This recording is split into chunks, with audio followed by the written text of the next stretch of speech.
ইবাদতের কমতিতে টাকা গ্রহণ হয়, গুনাহের কাফফারে টাকা গ্রহণ হয় দুনিয়াতেই, পরকালে তো হবেই। হজ করতে গেছেন, কোনো একটা ইবাদত পূর্ণ মতো হয়নি, জামরায় পাথর নিক্ষেপ ভালো মতো হয়নি, দিন মিস গেছে, মুয়াল্লিম সাহেব আপনাকে বলবে যে আপনি একটা দুম্বা বা খাসি আল্লাহ রাস্তায় দান করে দেন। তাহলে ইবাদতে যে কমতিটা হয়েছে হজে, ওই কমতিটা রিকভার হয়ে যাবে, পূরণ হয়ে যাবে। রমজান মাসে দিনের বেলা স্ত্রীর সাথে সাংসারিক জীবনে গেছেন, এটা অনেক বড় কবিরা গুনাহ। এই কবিরা গুনাহ থেকে দুনিয়াতেই মুক্তি হয়ে যাবে। টাকার জোরে একজন গোলামকে আজাদ করে দেন, অথবা টাকার ক্ষমতায় 60 জন মিসকিনকে খাওয়ান। তো টাকা দিয়ে দুনিয়াতেই গুনাহের কাফফারা এবং নেকির কমতিতে, ইবাদতের কমতিতে রিকভারি হয়। এটা কিয়ামতের মাঠেও হবে। আবার মানুষজন যখন মামলা মোকদ্দমা নিয়ে আসবে তখনও হবে। ফলত কিয়ামতের মাঠে নিশ্চিত জান্নাত পেতে হলে ঘরে বসে থাকার সুযোগ নাই, প্রচুর পরিমাণে হালাল উপায়ে টাকা ইনকাম করতে হবে, আর প্রচুর পরিমাণে সেই টাকা আল্লাহর রাস্তায় দান করতে হবে। তাহলে জান্নাত কনফার্ম, নিশ্চিত করে কিনে নিয়ে দুনিয়া থেকে বিদায় হওয়া যাবে। তো জান্নাত বিক্রি হয়, এটা বুঝালাম। গোলামি থেকে মুক্তির জন্য অর্থনৈতিক মুক্তি জরুরি, এটা কেন? রাসূলুল্লাহ সাল্লাল্লাহু আলাইহি ওয়াসাল্লাম যখন মক্কা থেকে হিজরত করে মদিনায় আসেন, তখন মদিনার সকল টাকা পয়সার মালিক ছিল ইহুদিরা। বাজার ঘাট সব কিছুর কেন্দ্র তাদের হাতে। এখন মদিনা সনদের চুক্তির ভিত্তিতে মুহাম্মদ সাল্লাল্লাহু আলাইহি ওয়াসাল্লাম মদিনা নামক রাষ্ট্রের প্রধানমন্ত্রী। এখন প্রধানমন্ত্রী আমি, কিন্তু টাকার কন্ট্রোল আমার হাতে নাই, তাহলে এই দেশ আমি চালাতে পারবো না, সম্ভব নয়।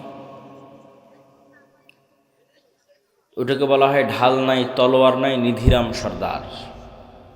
নামকাওয়াস্তে বসে আছে, কিন্তু ক্ষমতা প্রয়োগের মাধ্যম নাই। তো মুহাম্মদ সাল্লাল্লাহু আলাইহি ওয়াসাল্লাম খুব ভালোভাবে জানতেন যে মদিনার টাকার কন্ট্রোল যতক্ষণ আমার হাতে না আসবে, ততক্ষণ এই মদিনায় প্রকৃত শাসন তৈরি করা কঠিন আছে। ইহুদিদের কাছে নত থাকতে হবে। এই জন্য রাসূলুল্লাহ সাল্লাল্লাহু আলাইহি ওয়াসাল্লাম প্রথম আদেশেই আনসার এবং মুহাজিরদের মধ্যে মোয়ালাত, আল ওয়ালা, মোয়ালাতের সম্পর্ক তৈরি করে দিলেন, যে প্রত্যেক আনসার তার যা সম্পদ আছে সেটার একটা অংশ মুহাজিরদের দিয়ে দিবে। কারো 10টা উট থাকলে 5টা দিয়ে দিবে, কারো 10 বিঘা জমি থাকলে 5 বিঘা দিয়ে দিবে। কেন? আনসারীরা কৃষক আর মুহাজিরেরা ব্যবসায়ী, যারা মক্কা থেকে আল্লাহর নবীর সাথে এসেছে, এদের রক্তে ব্যবসা আছে। স্বয়ং রাসূল সাল্লাল্লাহু আলাইহি ওয়াসাল্লাম ব্যবসায়ী। তাহলে মদিনার টাকার কন্ট্রোল হাতে নিতে হলে ব্যবসা করা লাগবে, কৃষি কাজ করে হবে না। আর মদিনার আনসারীরা কৃষক, অতএব ওরা ওদের সম্পত্তি অর্ধেক অর্ধেক করে মুহাজিরদের বুঝিয়ে দিক, মুহাজিররা ওইটা নিয়ে ব্যবসা শুরু করবে। অল্প কয়েকদিনের মধ্যে মদিনার টাকার কন্ট্রোল চলে আসবে মুহাম্মদ সাল্লাল্লাহু আলাইহি ওয়াসাল্লামের সাহাবীদের হাতে। হলেও তাই। আল্লাহর নবীর জীবদ্দশাতে ওসমান বিন আফফান, আব্দুর রহমান বিন আউফ, জুবাইর ইবনুল আওয়াম, এরা মদিনাতে কোটিপতি হয়ে গেল।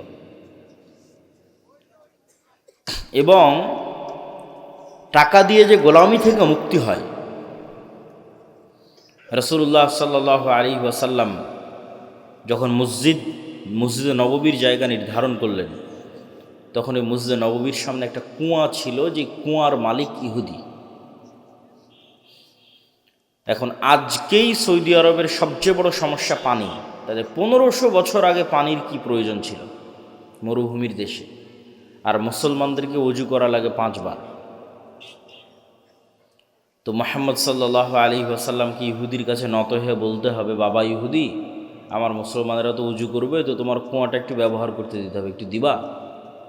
এই যে নত হওয়া, এই নত হওয়াটাই তো গোলামি। রাসূলুল্লাহ সাল্লাল্লাহু আলাইহি ওয়াসাল্লাম বললেন, কে আছে এমন যে এই কুয়া জান্নাতের বিনিময়ে কিনে দিতে পারবে মুসলমানদের জন্য? ওসমান ইবনে আফফান রাদিয়াল্লাহু তাআলা আনহু তার নিজের টাকা দিয়ে এই কুয়া রাসূল সাল্লাল্লাহু আলাইহি ওয়াসাল্লামের আদেশে কিনে দিলেন। তাহলে ওসমান যদি টাকা ইনকাম না করত, আর সেই টাকা দিয়ে যদি কুয়া না কিনে দিত, তাহলে ইহুদির কাছে অনুরোধে মাথা নত হতো মুহাম্মদ সাল্লাল্লাহু আলাইহি ওয়াসাল্লামের। টাকার জোরে সে মাথাটা নত হলো না। এটাই স্বাধীনতা। ফেরাউন বানু ইসরায়েলকে গোলাম বানাতো, তার একটা পদ্ধতি, অনেকগুলো পদ্ধতির একটা পদ্ধতি টাকা। সেটা হচ্ছে কারুনকে দিয়ে প্রচুর পরিমাণে সুদি লোন দিত, সুদের উপর লোন দিত। সুদের উপর লোন দিলে মানুষকে দ্রুত গোলাম বানানো যায়। তো এইটা একটা পদ্ধতি ছিল, টাকার কন্ট্রোল নিজের হাতে রেখে সুদের উপর লোন দিয়ে বানু ইসরায়েলকে গোলাম বানানো। মুহাম্মদ সাল্লাল্লাহু আলাইহি ওয়াসাল্লামের জীবদ্দশায় যে যুদ্ধগুলো হয়েছে, এই যুদ্ধগুলোকে আপাত দৃষ্টিতে দেখলে মনে হয় যে এটি ধর্মযুদ্ধ, হক আর বাতিলের যুদ্ধ। কিন্তু বদরের যুদ্ধের ইতিহাস পড়ে দেখেন, বাস্তবে কিন্তু এটা অর্থনীতির যুদ্ধ, টাকার দ্বন্দ্ব, টাকার যুদ্ধ। অন্তত বদরের যুদ্ধের ক্ষেত্রে হক বাতিল তো আছেই, কিন্তু শুরুটা হয়েছে কিভাবে দেখেন। এখান থেকে কেবলা কি পিছন দিকে? এইদিকে। এখান থেকে যদি কেবলা এইদিকে হয়, তাহলে আমরা ধরে নিই এই যে এটা হচ্ছে মক্কা, এটা হচ্ছে মদিনা, আর এটা হচ্ছে সিরিয়া, বা আমি যে পারে বসে আছি এটা সিরিয়া, ফিলিস্তিন, জেরুজালেম। আর ওই পাশে এটা হচ্ছে সমুদ্র, লোহিত সাগর। তো ওই মক্কা থেকে আদিকাল থেকে মানুষেরা ব্যবসা করার জন্য এই সিরিয়াতে আসতো, সমুদ্রের ধার দিয়ে, সাইড দিয়ে, কিনারা দিয়ে। আমাদের নবী মুহাম্মদ সাল্লাল্লাহু আলাইহি ওয়াসাল্লাম নিজে স্বয়ং তার চাচা আবু তালেবের সাথে এই রাস্তা দিয়ে সিরিয়াতে ব্যবসা করতে এসেছে।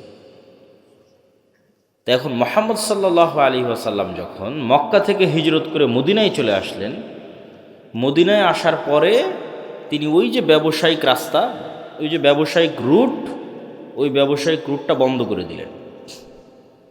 বিজনেস রুট বন্ধ মক্কার কাফের মুশরিকদের জন্য, যে ওদেরকে তো মদিনার এই সমুদ্র পার হয়ে সিরিয়াতে আসতে হবে। তো রাসূলুল্লাহ সাল্লাল্লাহু আলাইহি ওয়াসাল্লামের বিজনেস রুট বন্ধ করে দেওয়ার কারণে আবু সুফিয়ান আর সিরিয়া থেকে মক্কায় ফিরে যেতে পারে না। কেননা মধ্যের যে রাস্তা, এই রাস্তার কন্ট্রোল মুহাম্মদ সাল্লাল্লাহু আলাইহি ওয়াসাল্লামের হাতে, কেননা মধ্যে মদিনা পড়েছে। তখন সে সাহায্য চেয়ে পাঠায় মক্কাতে আবু জাহালের কাছে, যে বিজনেস রুট যদি ক্লিয়ার না থাকে ব্যবসা করব কি দিয়ে, ব্যবসা বন্ধ হয়ে গেলে খাবো কি। আর মদিনায় যাওয়া হয়নি মুহাম্মদ সাল্লাল্লাহু আলাইহি ওয়াসাল্লামের শুক্রবার 7 দিন, এখনই বিজনেস রুট বন্ধ করে দিয়েছে, কাল পাওয়ারফুল হলে কি করবে? তাহলে ঘটনা দেখেন, এটা টাকার কন্ট্রোল কার হাতে থাকবে, অর্থনীতির কন্ট্রোল কার হাতে থাকবে, এটা মুহাম্মদ সাল্লাল্লাহু আলাইহি ওয়াসাল্লাম খুব ভালো বুঝতেন।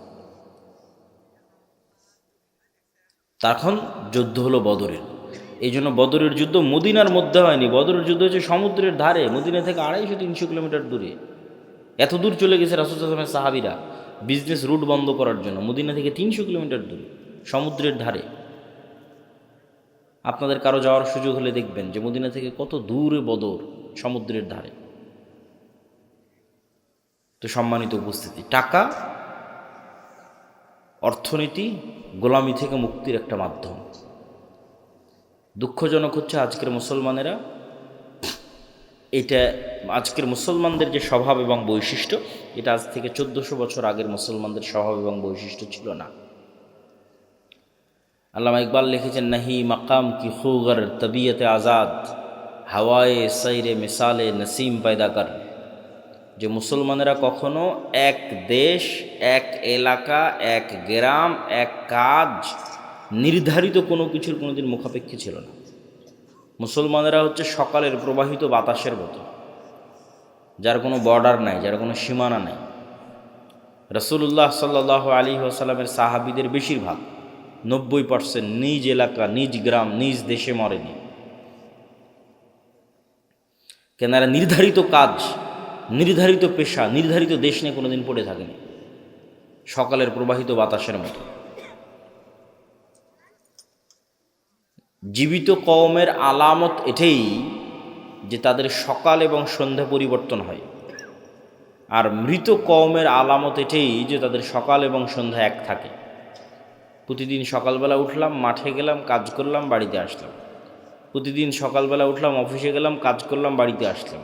এই যে ডেইলি রুটিন সেম, এটা হচ্ছে মৃত জাতির আলামত। আর 1400 বছর আগের মুসলমানেরা মরু যাযাবর, বিদুইন। আজ এখানে 2 দিন, তো কাল গোবিন্দগঞ্জে 3 দিন, তারপরের দিন বগুড়া গাবতলীতে 5 দিন, তারপরের দিন ঢাকা, চলছেই তো চলছে। তারপরে দিল্লি, করাচি, আফগানিস্তান, প্রতিদিন সকাল সন্ধ্যা পরিবর্তন হচ্ছে। ব্যবসা করে বেড়াচ্ছে সারা পৃথিবী। ব্যবসার রাস্তা দিয়ে মুসলমানেরা দিন প্রচার করেছে। ভারতের কেরালা, বাংলাদেশের চট্টগ্রাম, ইন্দোনেশিয়া, মালয়েশিয়া সব ব্যবসার রাস্তা দিয়ে দিন গেছে।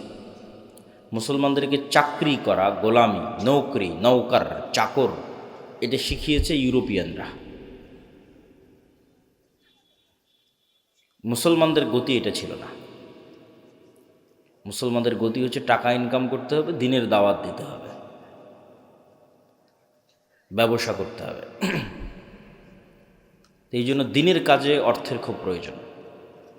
আজকের এই অনুষ্ঠান চলা অবস্থাতেও আপনারা এই প্রতিষ্ঠানে, এই উদ্যোগে দানে অংশগ্রহণ করবেন, এটা আপনাদের প্রতি উদাত্ত আহ্বান থাকবে।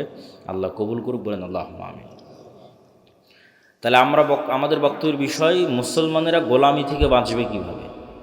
তো শুরুই করলাম অর্থনৈতিক মুক্তি, গোলামি থেকে মুক্তির একটা রাস্তা। 2 নম্বর, শতভাগ তাওহীদ এবং শতভাগ ঈমান বিল গায়ব। ঈমান বিল গায়বে ইয়াকিন ছাড়া মুসলমানদের বাঁচার কোনো রাস্তা নেই। অন্তত 20% মানুষ লাগবে বাংলাদেশে যদি আমরা একটা পূর্ণাঙ্গ বিপ্লব চাই, যে বিপ্লবটা হবে ন্যায়ের, যে বিপ্লবটা হবে ইনসাফের, তাহলে অন্তত 20% মানুষ লাগবে, যে 20% মানুষ শতভাগ তাওহীদে বিশ্বাসী, শতভাগ ঈমান বিল গায়বে ইয়াকিন রাখে। শতভাগ তাওহীদ কি? সুন্দরগঞ্জ, গাইবান্ধার আহলুল হাদিস ভাইয়েরা মনে করতে পারে যে আমরা তো শিরক বেদাত করি না, কবর মাজারে যাই না, তাহলে আমাদের তাওহীদে সমস্যা কোথায়? আছে। শতভাগ তাওহীদে খুব কম মানুষ বিশ্বাসী। যেমন এখানে অনেকেই আছেন যিনি কবরে মাজারে যান না, কিন্তু তিনি বিড়ি সিগারেটের নেশায় আসক্ত। তাহলে ওনার ইলাহ হচ্ছে বিড়ি সিগারেট। ইলাহাহু হাওয়া, মনের প্রবৃত্তি তার ইলাহ। সে আল্লাহর ইচ্ছার সামনে নিজের ইচ্ছাকে জবাই করতে পারেনি। আল্লাহর চাওয়া, আল্লাহর আদেশের সামনে নিজেকে পরিপূর্ণ আত্মসমর্পণ করতে পারেনি। ये दौर अपने इब्राहिम की तलाश में है। আজকের যুগে মুসলমানদের মুক্তির রাস্তা হচ্ছে একজন ইব্রাহিম আলাইহিস সালাম লাগবে। মুসলমানদের মধ্যে ইব্রাহিম আলাইহিস সালাম নাই। ইব্রাহিম আলাইহিস সালাম মানে কি? শতভাগ তাওহীদ। তো মুসলমানদের মুক্তির রাস্তা ইব্রাহিম আলাইহিস সালামের মতো হতে হবে, শতভাগ তাওহীদপন্থী হতে হবে। আপনি টাকার জন্য, দুনিয়া এবং বস্তুবাদী চিন্তাধারার জন্য হালাল হারামের চিন্তা চেতনা বাদ দিয়ে দিয়েছেন, ক্ষমতার জন্য বাদ দিয়ে দিয়েছেন, নারীর জন্য বাদ দিয়ে দিয়েছেন, বিড়ি সিগারেট নেশার জন্য বাদ দিয়ে দিয়েছেন। তাহলে এগুলো প্রত্যেকটাই দাসত্বের জিনজির। এগুলো পূর্ণাঙ্গ তাওহীদের প্রমাণ বহন করে না। যখন আপনি সব কিছু থেকে মুক্ত, আপনার হৃদয়, আপনার কলব যখন টাকার প্রাধান্য থেকে মুক্ত, টাকার আধিপত্য থেকে মুক্ত, দুনিয়ার খ্যাতির নেশা থেকে মুক্ত, দুনিয়ার ক্ষমতার লোভ থেকে মুক্ত, নারীর নেশা থেকে মুক্ত, বিড়ি সিগারেট, জুয়া, ফ্রি ফায়ার, পাবজি এগুলোর নেশা থেকে মুক্ত, এই কলব শুধু ওটাই পছন্দ করে যেটা আল্লাহ পছন্দ করে, শুধু ওটাই ভালোবাসে যেটা আল্লাহ ভালোবাসে, ওটাই করতে মনে চায় যেটা আল্লাহ সুবহানাহু ওয়া তাআলা বলেছেন, ওইটাকে ঘৃণা করে যেটাকে আল্লাহ সুবহানাহু ওয়া তাআলা ঘৃণা করেছেন। এইভাবে যখন ইব্রাহিম আলাইহিস সালাতু ওয়াস সালামের মতো হয়ে যাবে, এবার গোলামি থেকে মুক্তির রাস্তা শুরু হয়ে যাবে। রাষ্ট্র কিভাবে তৈরি হয়? ইবনু খালদুন লিখেছেন, রাষ্ট্রের অন্যতম একটা ভিত্তি হচ্ছে আসাবিয়া, কোনো নির্দিষ্ট একটা জিনিসের উপর কঠোরতা। পৃথিবীর সব রাষ্ট্র কোনো না কোনো একটা জিনিসের উপর কঠোর হওয়ার মাধ্যমে ওই রাষ্ট্র গড়ে উঠেছে। যেমন এখনকার যত নেতা দেখতে পাবেন, বাংলাদেশের অথবা এরকম মুসলিম দেশের সবার মুখে দেখবেন জিকির চলে, গণতন্ত্র গণতন্ত্র, আমরা গণতান্ত্রিক রাষ্ট্র তৈরি করব, গণতন্ত্রের জন্য আন্দোলন করেছি, গণতন্ত্রের জন্য জীবন দিয়েছি, গণতন্ত্রমুখ। তাহলে এই রাষ্ট্রটা তৈরি করা হচ্ছে গণতন্ত্রের উপরে, এটাই আসাবিয়া। ঠিক ভারতের ওদেরকে দেখবেন ওরা কিসের উপর রাষ্ট্র তৈরি, হিন্দুত্ববাদ হিন্দুত্ববাদ হিন্দুত্ববাদ, এইটাই ওদের আসাবিয়া। তো আপনি মুসলমানেরা ততক্ষণ পর্যন্ত স্বাধীন হতে পারবেন না যতক্ষণ না আপনি আপনার দিনের উপর কঠোর হতে পারবেন। এইটার উপর ভিত্তি করে রাষ্ট্র তৈরি হয়ে যাবে, আপনিও স্বাধীন হয়ে যাবেন, রাষ্ট্র স্বাধীন হয়ে যাবে। কিন্তু শতভাগ তাওহীদপন্থী হতে হবে, নিজের দিনের উপর কঠোর হতে হবে, নিজের দিন নিয়ে কোনো হীনম্মান্যতা থাকা যাবে না। যেমনটা ইহুদিদের মধ্যে কোনো হীনম্মান্যতা নাই, তাদের দিন নিয়ে তাদের মধ্যে কোনো হীনম্মান্যতা নাই। আপনাদের চেয়ে বেশি টুপি ইহুদিরা পরে, আপনাদের চেয়ে বেশি দাড়ি ইহুদিরা রাখে, শতকরা সংখ্যায় নয়। মানে বাংলাদেশের 16 কোটি মুসলমান, তো 16 কোটি মুসলমানের কত কোটি দাড়ি রাখে, এটার পার্সেন্টেজ কত, সেই পার্সেন্টেজের কথা বলতেছে। এটা নয় যে না গুনলে তো দেখা যাবে যে 1 কোটি মানুষ দাড়ি রাখে, তো ইহুদির সংখ্যা তো 1 কোটি নয়। কিন্তু ইহুদির সংখ্যা যদি 10 লক্ষ হয় তো তার 9 লক্ষ দাড়ি রাখে। তাহলে বাংলাদেশের মুসলমানের সংখ্যা 16 কোটি হলে অন্তত 15 কোটিকে দাড়ি রাখতে হতো, তাহলে বোঝা যাবে যে আপনি ইহুদির চেয়ে বিজয়ী। তো ইহুদিরা ওদের দিনের ওপর কঠোর, শতভাগ কঠোর। পৃথিবীর কে কী বললো সেটা না পরোয়া করে না, কে সন্ত্রাসী বলবে, কে কী বলবে, এটার কোনো পরোয়া নেই। ওর ভাষা, ওর ল্যাঙ্গুয়েজ, ওর আদর্শ, ওর আকিদা, ওর দিনের উপর কঠোর হওয়ার মাধ্যমেই ওকে স্বাধীন হতে হবে, মুক্তি নিতে হবে, কোনো রাস্তা নেই। কিন্তু দুঃখজনক হচ্ছে যে আমরা মুসলমানেরা চিন্তা করি 47 এই দেশ তৈরি হলো ইসলামের উপর, ভারত তৈরি হলো সেকুলারিজমের উপর, আর সেই ভারতই 70 বছর পর কট্টর হিন্দুত্ববাদী হয়ে গেল।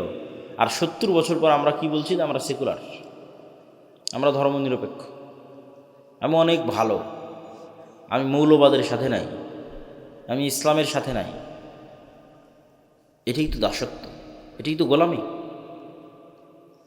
এই জন্য শতভাগ তাওহীদ ছাড়া, শতভাগ নিজের দিনের উপর কঠোর হওয়া ছাড়া গোলামি থেকে মুক্তির কোনো রাস্তা নেই। পয়েন্ট নাম্বার 2, ঈমান বিল গায়বে ইয়াকিন। ঈমান বিল গায়বে ইয়াকিনের মাধ্যমে গোলামি থেকে মুক্তির রাস্তা আছে। কিভাবে?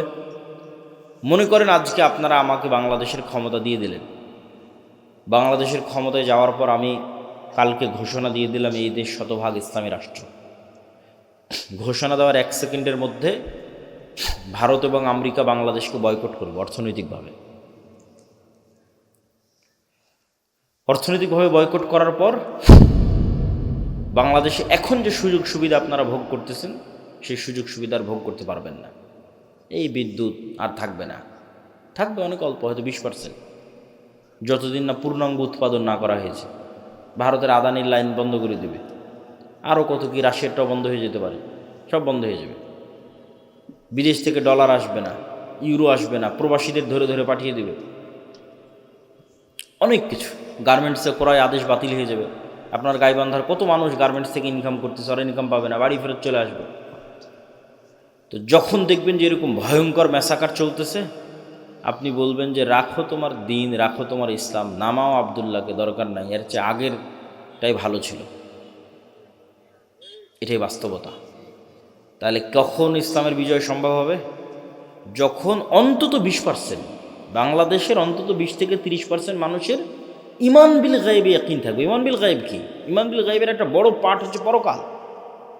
6 নাম্বার, ওয়াবিল আখিরাতি হুম ইউকিনুন, সূরা বাকারার মধ্যে আল্লাহ বলেছেন আল্লাযীনা ইউমিনুনা বিল গায়ব, যারা গায়বে ইয়াকিন রাখে। আর শেষ করছেন ওয়াবিল আখিরাতি হুম ইউকিনুন, পরকালে ইয়াকিন রাখে।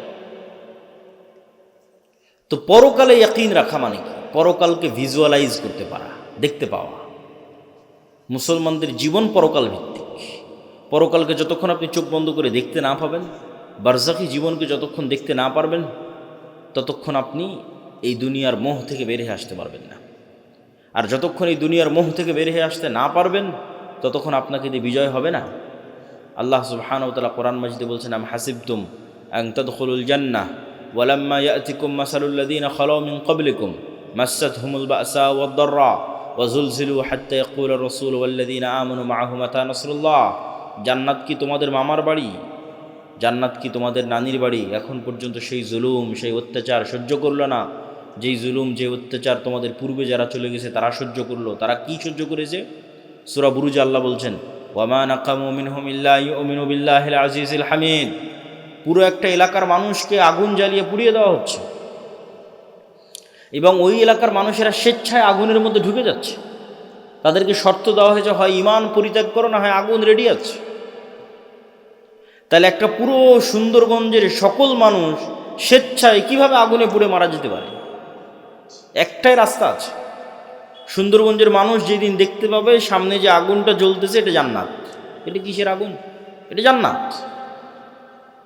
আর পিছনে আমার বাড়িতে যে লাইট, ফ্যান, বিদ্যুৎ, এসি চলতেছে, ওখানে তো জাহান্নামের আগুন জ্বলতেছে। এই ইয়াকিন ছাড়া সম্ভব নয়। আসহাবুল উখদুদের এই ইয়াকিন ছিল। তারা স্বেচ্ছায় আগুনে চলে গেছে, কেন? ওই আগুনের মধ্যে ওরা জান্নাত দেখতে পাচ্ছিল। আর ওদের বাড়িতে, ঘরে ওরা জ্বলন্ত জাহান্নামের আগুন দেখতে পাচ্ছিল। এটাই ইয়াকিন, এটাই পরকালের উপর ইয়াকিন। অন্তত 20% মানুষের এই লেভেলের যতক্ষণ ঈমান না হবে ততক্ষণ ইসলামের বিজয় হবে না। মুসলমানেরা জোর করে টেনে নামাবে, কেননা পরকালমুখী চিন্তা ছাড়া ইসলামের বিজয় সম্ভব না। বস্তুবাদী চিন্তা দিয়ে ইসলাম কোনোদিন বিজয় হবে না। বস্তুবাদ তো ধোঁকা, আপনাকে গোলাম বানানোর ধোঁকা, আপনার দিনকে ছিনিয়ে নেওয়ার ধোঁকা। সম্মানিত বুঝতে, এই জন্য ঈমান বিল গায়বে ইয়াকিন লাগবে। তারপরে দুনিয়াতে কি করতে হবে? দুনিয়াতে দুটো জিনিসের মাধ্যমে নেতা তৈরি হয়। একটা হচ্ছে জ্ঞান এবং শিক্ষা, আর একটা হচ্ছে সত্যবাদিতা এবং ন্যায়পরায়ণতা। এই দুইটার মাধ্যমে নেতা তৈরি হয়, নেতা তৈরির কারখানা। ন্যায়পরায়ণতার আমানতদারিতা যেন মুসলমানদের মধ্যে না থাকে, এই জন্য মুসলমানদের উপর চাপিয়ে দেওয়া আছে গণতন্ত্র। গণতন্ত্র হচ্ছে গোলাম তৈরির কারখানা। কেন? গণতন্ত্রের কালচারই এমন যে ওখানে আপনাকে মিথ্যা বলতে হবে। গণতন্ত্রের কালচারই এমন, ওখানে আপনাকে 2 নম্বরই করতে হবে, ধোঁকাবাজি করতে হবে। অন্য দলের সাথে তো বহু দূরে থাক, একই দলের একই আসনের মনোনয়ন প্রার্থী একজন আরেকজনের বিরুদ্ধে যদি 2 নম্বরই না করে, তো মনোনয়নে নিয়ে আসতে পারবে না। তাহলে এই যে 2 নম্বরই কালচারের মধ্যে দিয়ে যেন বড় হয়, এই জন্য গণতন্ত্র চাপিয়ে দেওয়া। তাহলে কি হবে? তাহলে 300টা যে এমপি আসতেছে, 300 এমপি 2 নম্বরই রাস্তা অবলম্বন করে আসতেছে। তাহলে এরা 300 জন আপনাদের কাছে এমপি, কিন্তু আল্লাহর কাছে গোলাম, কৃতদাস। এরা টাকার কাছে বিক্রি হয়ে যাবে। কেন? ওদেরকে ওই কালচারের মধ্যে বড় করা হয়েছে। তাহলে সত্যবাদী, ন্যায়পরায়ণ, যে কোথাও বিক্রি হবে না। এই যে OC, DC, SP, AC land, sub registrar, এদের তো রাজনৈতিক দলের সাথে এদের ক্ষমতা যায় না। আওয়ামী লীগের আমলেও যারা ছিল এখনও তারাই, যখন রিটায়ার্ড না হয়েছে ততক্ষণ যাবে না। পুলিশ বলেন, আর্মি বলেন, জজ বলেন, বিচারক বলেন, সব। তো এরা তো আমরা আপনারাই, এরা তো বাইরের কেউ নয়। এরাই যদি বলে যে আজ থেকে সত্যবাদী হলাম, ন্যায়পরায়ণ হলাম, একদিনে দেশে 80% ইসলাম কায়েম হয়ে যাবে। কিন্তু ভুল হচ্ছে, আমরা মানুষকে বুঝাতে পারিনি যে এটা ইসলাম। মানুষ মনে করে নিয়েছে যে সবাই মিলে যদি আমরা বোরখা পরি তাহলে ওটাই হয়তো শতভাগ ইসলাম। ওটা অবশ্যই ইসলাম। আমরা সবাই মিলে যদি মসজিদে যাই তাহলে এটাই শতভাগ ইসলাম, অবশ্যই ওটা ইসলাম। কিন্তু আমরা সবাই মিলে মসজিদেও গেলাম, সবাই মিলে বোরখাও পরলাম, কিন্তু আবার একজন আর একজনের টাকা মেরেও নিলাম। তাহলে আমরা এখনো বুঝিনি যে ইসলাম কি, এইটা এখনো বুঝিনি। কেন? এক কালবে আল্লাহর ঈমান আর আমানতের খেয়ানত একত্রিত হতে পারে না। লা ঈমান আল ঈমান লা আমানাত লাহু। ফলত মানুষকে আমরা বুঝাতেই পারিনি। আমি যে বললাম যে আজকে OC, DC, SP, AC land, sub registrar, এরা যদি শতভাগ শত আর ন্যায়পরায়ণ হয়ে যায় তো 80% ইসলাম কায়েম হয়ে যাবে, এটা কেমনে বললাম?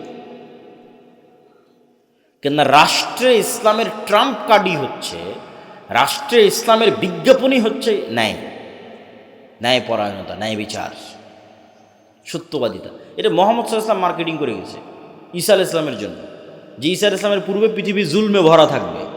ঈসা আলাইহিস সালাম না আসা পর্যন্ত কিয়ামত কায়েম হবে না। লা তাকুমুস সাআহ হাত্তা ইয়ানজিলা ঈসা ইবনে মারইয়াম, ঈসা ইবনে মারইয়াম যতক্ষণ অবতীর্ণ না হয়েছে কিয়ামত হবে না। আর ঈসা ইবনে মারইয়াম অবতীর্ণ হয়ে কী করবে জানো? সারা পৃথিবীতে ন্যায় প্রতিষ্ঠা করবে। আল্লাহু আকবার। এটা ব্র্যান্ডিং।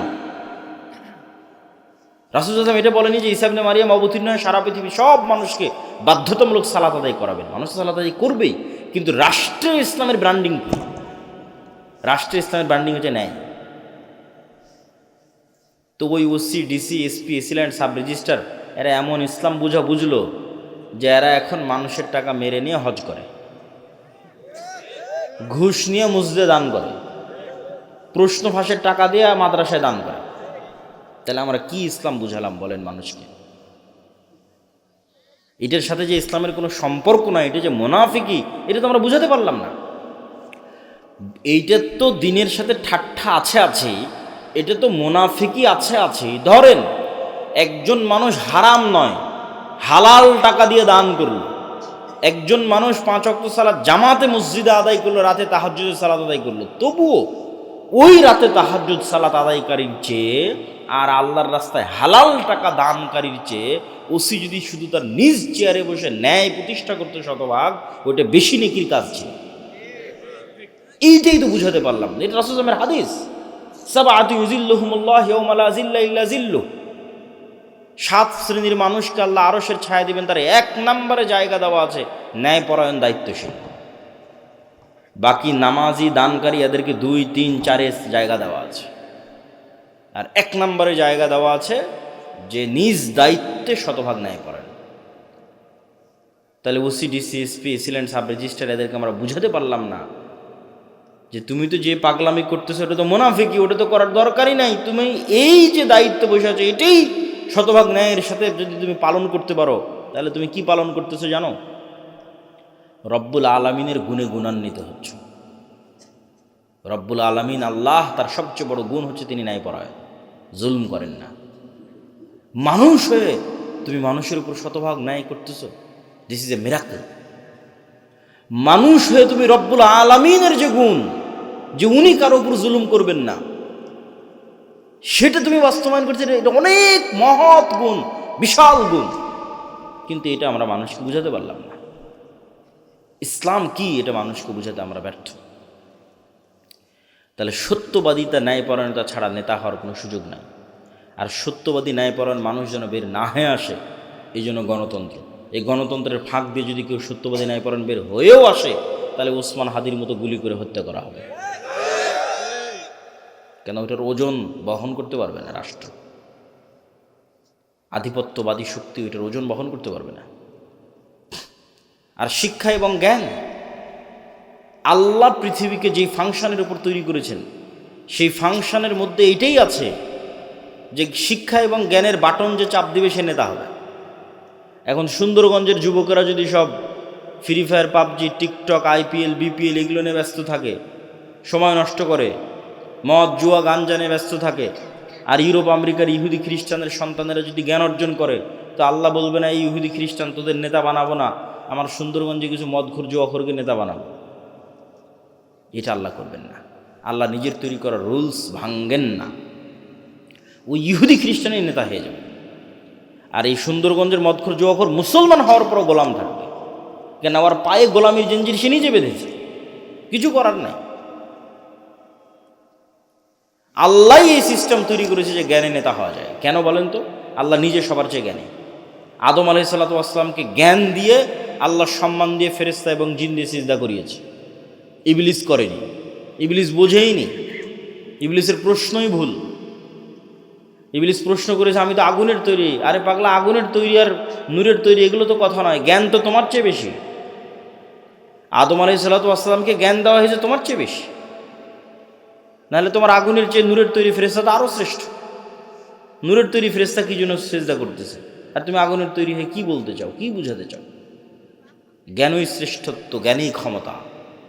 আল্লাহ তলুতকে যখন নেতা বানালেন তখন বলছেন বাসতাতান ফিল ইলমি ওয়াল জিসম, আমি তলুতকে নেতা বানিয়েছি জ্ঞানের জোরে, জ্ঞানের ক্ষমতায়।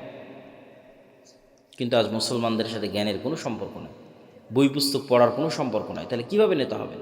গোলামির জিঞ্জির তো আমরা আমাদের পায়ে নিজেরাই বেঁধেছি।